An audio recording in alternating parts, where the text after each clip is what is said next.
Hello friend, फिर से स्वागत है फास्ट इन्फॉर्मेशन में। आज का जो सेशन हम स्टार्ट कर रहे हैं वो बिहार विधान परिषद पटना का इंटरव्यू का जो आने वाला क्वेश्चन है। इस टाइप के क्वेश्चन पिछले ईयर भी पूछा गया है और मेरा एक्सपीरियंस भी है। अगर आप लोग पहली बार इस वीडियो को देख रहे हैं और इंटरव्यू का तैयारी कर रहे हैं तो मेरा पहला वीडियो, दूसरा वीडियो और तीसरा वीडियो एक बार ज़रूर देखिएगा। वो प्ले लिस्ट में आपको मिल जाएंगे, क्योंकि पहला वीडियो और दूसरा वीडियो ही आपको सिलेक्शन दिलाने में, बहुत सारे क्वेश्चन का आंसर दिलवाने में आपको काम आएगा। तो चलिए आज जो स्टार्ट करेंगे वो हम बिहार के बारे में स्टार्ट करते हैं। बार बार बता रहे हैं ये बिहार में होने वाला इंटरव्यू है और आपको बिहार में ही जॉब मिलेंगे, तो बिहार के रिगार्डिंग आपको जानकारी होना चाहिए सबसे पहले, उसके बाद ही अदरवाइज और जानकारी रखें तो अच्छा रहेगा। तो चलिए हम बिहार की जानकारी लेते हैं। फिर से बता दूं, मेरा वीडियो पहला, दूसरा, तीसरा बार बार देखते रहिएगा और उस पर मंथन कीजिएगा, क्योंकि वो वीडियो आपको सिलेक्शन दिलाने में बहुत कामयाबी आएगा। उससे क्वेश्चन बहुत आता है, इसलिए वो छोटा वीडियो है, ज़रूर एक बार दो बार करके देखिएगा। तो चलिए वीडियो स्टार्ट करते हैं आज पहले क्वेश्चन से। पहला क्वेश्चन में आज हम बिहार के बारे में बात कर लेते हैं, बिहार की कुछ नदी के बारे में बात कर लेते हैं। हो सकता है कि बिहार में दो नदी बहुत फेमस है, एक गंगा नदी, दूसरी कोसी नदी, क्योंकि ये दोनों, एक आपको उत्तरी बिहार और दक्षिणी बिहार को जोड़ने वाली नदी है गंगा नदी, तो वहीं कोसी नदी बिहार की सबसे शोक नदी, जो हमेशा परेशान करने वाली नदी है और इसे शोक नदी कहा जाता है, जो हमेशा फेमस हो रहते हैं बाढ़ को लेकर के या कोई ऑब्जेक्शन हो, वो सारी चीज़ें सब चीज़ को लेकर के रहता है। तो यहाँ पे ये क्वेश्चन बन सकता है कि बिहार में, यहाँ पर देखिए क्वेश्चन ये भी बन सकता है कि बिहार में सबसे बड़ी नदी कौन सी है। तो बिहार की सबसे बड़ी नदी की बात करें तो आपकी कौन सी हो जाएगी। तो बिहार की सबसे बड़ी नदी आपको गंगा है, ये बात आप जानते हैं। और इसी गंगा नदी पर गांधी सेतु बनाया गया है, आप लोग इसको याद रखेंगे, जिसकी लंबाई 6 किलोमीटर की कितना ना है, आप लोग देख लीजिएगा एक बार। तो बिहार की सबसे बड़ी नदी कौन सी हो गया, गंगा हो गया। और इसी गंगा नदी पर सबसे लंबी सड़क पुल जो बना है बिहार का, वो गांधी सेतु है। ये सिर्फ बिहार का सबसे लंबी सड़क पुल है, इससे बड़ा भी बन चुका है, इसलिए अब ये गांधी सेतु सिर्फ बिहार के लिए बन गया है। तो बिहार से ये क्वेश्चन आ सकता है। और बिहार को जोड़ने वाली नदी ये गंगा ही है, तो गांधी सेतु है जो आपको उत्तरी बिहार और दक्षिणी बिहार को जोड़ती है, तो इसको याद रखना है। दूसरी बात आता है कि बिहार की शोक नदी, ये इसलिए होता है क्योंकि बिहार में हमेशा बाढ़ का जो प्रकोप आता है तो इसी नदी के कारण आता है, और इससे प्रभावित होने वाले जिला आपको याद रखना है। आपको पूछ देगा कि कोसी नदी किसको परेशान करता है, तो कोसी नदी मधुबनी, सुपौल, सहरसा, मधेपुरा, उधर खगड़िया, उधर पूर्णिया, भागलपुर, ये सारे जो ज़िले हैं इनको कोसी नदी से थोड़ा हानि होता है, तो इसको याद रखेंगे। और बिहार को शोक नदी भी कोसी नदी कहा जाता है। तो आप लोग को दो इम्पोर्टेंट नदी है, इसके अलावा एक गंडक नदी है, बूढ़ी गंडक नदी है, इसके बारे में भी आप लोग जानकारी प्राप्त कर लीजिएगा, अच्छा रहेगा। हम दो नदी को विशेषता यहाँ पर किए और आपको बताएं। तो नदी के बारे में आप जान गए। आपको ये भी पूछा जा सकता है कि आपके गांव में कौन सी नदी है, आप किस नदी को अच्छा मानते हैं और किस दृष्टिकोण से, ये सारे क्वेश्चन इस पर बन सकते हैं। इसके रिगार्डिंग हम फिर एक वीडियो बनाएंगे, क्योंकि नदी से क्वेश्चन आया हुआ है, पूछा गया है, इसलिए हम आपको नदी के रिगार्डिंग एक वीडियो बना कर दे देंगे, टेंशन लेने की कोई ज़रूरत नहीं है। तो अगला क्वेश्चन देखते हैं। अगला क्वेश्चन है, क्षेत्रफल की दृष्टि से भारत में बिहार का स्थान कितना है। अगर क्षेत्रफल की दृष्टि से देखा जाए भारत देश में, तो बिहार का जो स्थान है वो 13वां स्थान आएगा। बिहार का कौन सा स्थान आ जाएगा, तो 13वां स्थान है। तो बिहार भारत में 13वां स्थान पर आता है क्षेत्रफल की दृष्टि से, ठीक है। अब यहाँ पर एक चीज़ आता है कि जनसंख्या की दृष्टि से, तो आपको जनसंख्या की दृष्टि से याद रखना है। और बिहार की जनसंख्या 2011 की जनगणना के अनुसार क्या है उसको याद रखना है, क्योंकि ये दोनों क्वेश्चन बहुत आते हैं। तो क्षेत्रफल की दृष्टि से भारत में बिहार का स्थान है 13वां, इसको याद रखिए आप लोग, अच्छा रहेगा। अब नेक्स्ट क्वेश्चन देखते हैं कि एक क्वेश्चन बन सकता है कि बिहार और झारखंड को लेकर के, क्योंकि बिहार और झारखंड बहुत ही क्लोजली थे, हाल में ही अलग हुआ, ज़्यादा दिन नहीं हुआ, इसलिए यहाँ से अगर क्वेश्चन आता है तो क्या करें, क्या क्या आ सकता है।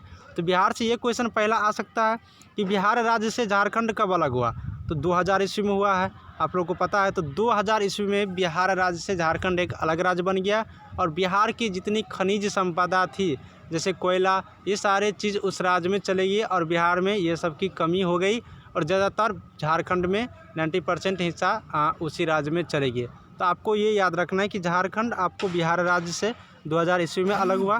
इसके बाद और कौन से क्वेश्चन आ सकते हैं, और कौन से क्वेश्चन आ सकते हैं कि आपको एजुकेशन को लेकर के उस टाइम में मंत्री कौन थे, तो इतना गहरा नहीं जाना है, बस आपको ये याद रखना है कि 2000 ईस्वी में अलग हुआ था। नया क्वेश्चन हम लोग देख लेते हैं। नया क्वेश्चन ये है, भारत देश के किस दिशा में बिहार राज्य की स्थित है।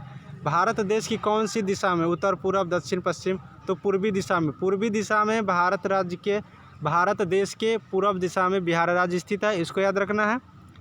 अगर बात कर लेते हैं हवाई अड्डा का, बिहार में अभी एक नया हवाई अड्डा खुल गया है दरभंगा में, जो आपको लोकल है, आप राज्य भर के लिए है, राज्य स्तर पर है, इस राज्य से उस राज्य जा सकते हैं।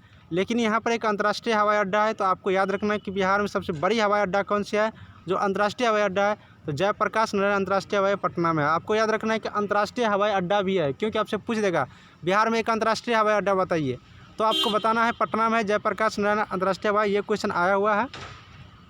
अगर आपसे पूछ दे बात की झंडा का, क्योंकि तिरंगा झंडा हम लोग के लिए प्यारा है, जान है, जहान है, सब कुछ है, तिरंगा झंडा उतना ही सम्मान करते हैं जान से ज़्यादा। तो भारतीय झंडा से पूछ दे क्वेश्चन, तो आप क्या करेंगे? अगर तिरंगा से क्वेश्चन पूछे तो आपको ये क्वेश्चन पूछा जा सकता है हल्का में कि भारतीय झंडा 3 रंग का होता है। भारतीय झंडा किस रंग के होते हैं? तो भारतीय झंडा 3 रंग के होते हैं। केसरिया रंग का, रंग भी देख लीजिए, केसरिया रंग। तो केसरिया रंग क्या करता है? केसरिया रंग देश की ताकत और शक्ति प्रदान करने की संकेत देता है, इसको याद रखना है, ताकत और शक्ति प्रदान करने की ताकत देता है।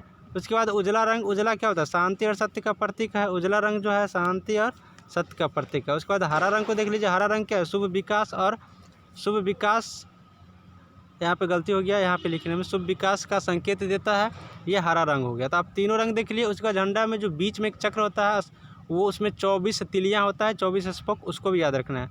अगला क्वेश्चन कौन सा आ सकते हैं कि आप कहाँ से आए हुए हैं? ये बहुत इंपॉर्टेंट क्वेश्चन है। अभी जो हम 2-3 क्वेश्चन आपको बताएंगे वो बहुत इंपॉर्टेंट क्वेश्चन रहेगा, इसको ध्यान से रखना है। आप कहाँ से आए हुए हैं?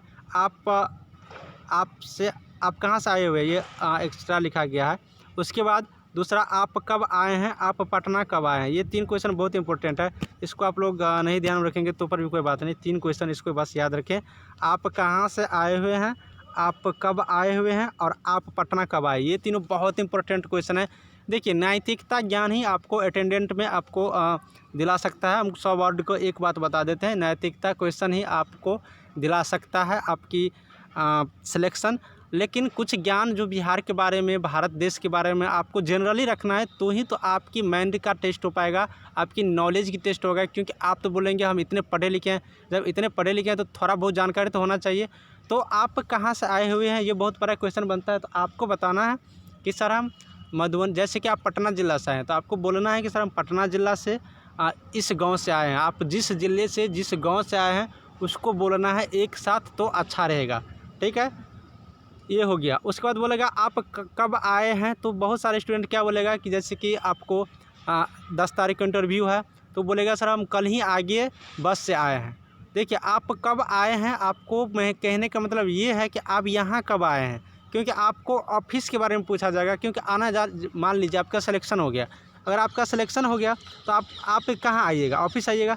आप पटना में रह रहे हैं कि पटना के बगल में रह रहे हैं कि आप उसके बगल वाले ज़िला में रह रहे हैं, वो थोड़ी मायने रखता है। आप ऑफिस आएँ और कब आएँ, किस टाइम में आएँ, ये मायने रखता है। तो उसका सेंस रहता है, सेंस के अनुसार इंटरव्यू होता है। आप उसको ध्यान में रखना है कि क्या सेंस के अनुसार क्वेश्चन का आंसर देना है। तो आप कब आएँ, तो आपको पूछना है, जैसे आपकी इंटरव्यू 2 बजे से स्टार्ट है या 10 बजे से आपकी इंटरव्यू स्टार्ट है, तो बोलना है कि मैं सर 8 बजे आ गया हूँ। आपके एडमिट कार्ड पर रिपोर्टिंग टाइम लिखा होगा कि 8 बजे आना है कि 9 बजे। तो 9 बजे जैसे रिपोर्टिंग टाइम है, तो उससे 1 घंटा, 1.5 घंटा, 2 घंटा पहले बोले कि सर हम जैसे रिपोर्टिंग टाइम 8 बजे है, आपको बोल देना है कि सर हम 7 बजे यहाँ पर आ गए और अपना इंटरव्यू देने के लिए तैयार हो गए। तो ये है आप जो यहाँ पहुँचने का टाइम है। आपसे पूछेगा आप पटना कब आए, तब आपको बोलना है हम पटना आए हैं।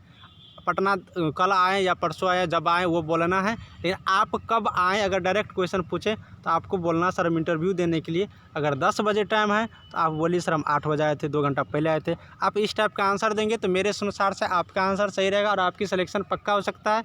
तो आपने इस टाइप के सारे क्वेश्चन देखे और आपसे ये क्वेश्चन पूछा जा सकता है, आप किस चीज़ से आए हैं, आप कैसे आए हैं, कैसे, यहाँ से पूछेगा आप कैसे आए हैं।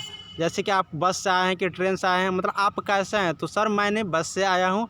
सैनिटाइज़र और जो मुंह में लगाते हैं, क्या कहते हैं उसको, मास्क, सैनिटाइज़र मास्क का प्रयोग करते हुए आए हैं और मास्क हमेशा हम अपने यूज़ करके आए हैं। तो आपको इस तरह से जवाब देना है, क्योंकि अभी कोरोना का टाइम है, आपको ये भी जानकारी ले सकता है कि कोरोना संबंधी ये क्या जानकारी रखते हैं। ये हो गया। अब एक क्वेश्चन यहाँ पर उठता है कि कोरोना और इलेक्शन को लेकर के हम एक स्पेशल वीडियो देंगे। आपको 3-4 पॉइंट पे बस फोकस करना है, वो पॉइंट आपको सिलेक्शन दिला सकता है। वो 3-4 पॉइंट क्या है, मैं 2 पॉइंट का बात अभी बोल दिया हूँ। एक आपको नैतिक ज्ञान होना चाहिए। नैतिक ज्ञान से संबंधित क्वेश्चन आता ही आता है हर इंटरव्यू में, चाहे कोई भी इंटरव्यू हो आता है। दूसरी बात, आप कहाँ जॉब करना चाहते हैं, किस पोस्ट के लिए जॉब करना चाहिए, वो जानकारी होना चाहिए। तो 2 टॉपिक मैंने आपको बता दिया।